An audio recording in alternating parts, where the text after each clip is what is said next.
৩ লাখ টাকায় যমজ নবজাতককে বিক্রি করে দিয়েছিলেন মা-বাবা। টাকার ভাগ বাটোয়ারা নিয়ে দ্বন্দ্বের জেরে মামলা হলে ফাঁস হয় ঘটনা। চট্টগ্রাম পিবিআইয়ের তদন্তে বেরিয়ে আসে চাঞ্চল্যকর কাহিনী। গ্রেফতার হন শিশুর বাবা ও মধ্যস্থতাকারী নারী।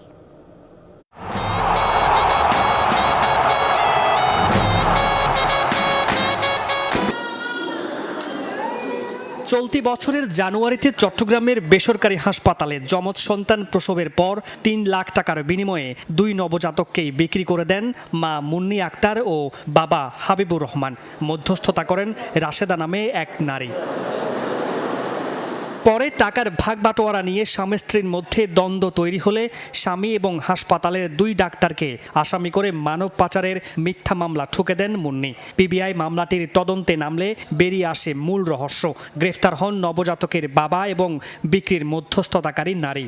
হাজব্যান্ড আর ওয়াইফকে আমরা মুখোমুখি করালাম, তখন ঘটনা আপনার মানব পাচার থেকে অন্য জায়গায় চলে গেল। পরে রাশেদাকে আমরা এক পর্যায়ে একটু টেকনিক্যালি আমাদের কাছে নিয়ে আসলাম। নিয়ে আসার পরে তার কাছ থেকে আমি জানতে পারলাম যে সে শিরু আক্তার এবং রুনা আক্তারকে, একজনকে ছেলে এবং একজনকে মেয়ে, ৩ লক্ষ টাকার বিনিময়ে দিয়ে দিয়েছে। মাতৃত্বের স্বাদ না পাওয়া ২ নারী কিনে নিয়েছিলেন ২ নবজাতককে। তখন শিশুর বাবা মা দুজনেরই সম্মতি ছিল বলে দাবি তাদের। ৩,২০,০০০ টাকা দিছি। এই দিয়ে আমি স্ট্যাম্প করে মা বাবার কাছ থেকে বাবাগুলো নিয়েছি। মা বাবাকে বলছি, আপনারা কি স্বইচ্ছা দিচ্ছেন, লিগেল ভাবে দিচ্ছেন? স্ট্যাম্প নিচ্ছে, সব করছি, লিগেল ভাবে দিছে।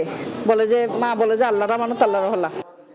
অন্যদিকে নারী ছেঁড়া ধন বিক্রির টাকা দিয়ে কানের দুল কিনেন মা মুন্নি এবং আসবাবপত্র কিনেন বাবা। পুরো ঘটনা ফাঁস হওয়ার পরও অস্বীকার করছেন সন্তান বিক্রির কথা।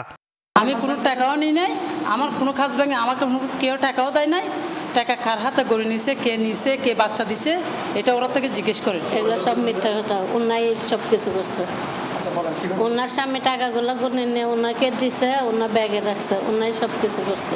রাশেদ আমাকে টাকা কি বিক্রির কথা বলে দেয়, ও আমাকে বলছে, ওগুলো খুশি করছে আমাকে। অভিযুক্ত দম্পতি মুন্নি এবং হাবিবুরের বাড়ির চন্দনাইশে রেস্টুরেন্টে বাবুর্চির কাজ করেন তারা। মামুন রশিদ তৌফি, যমুনা নিউজ, চট্টগ্রাম।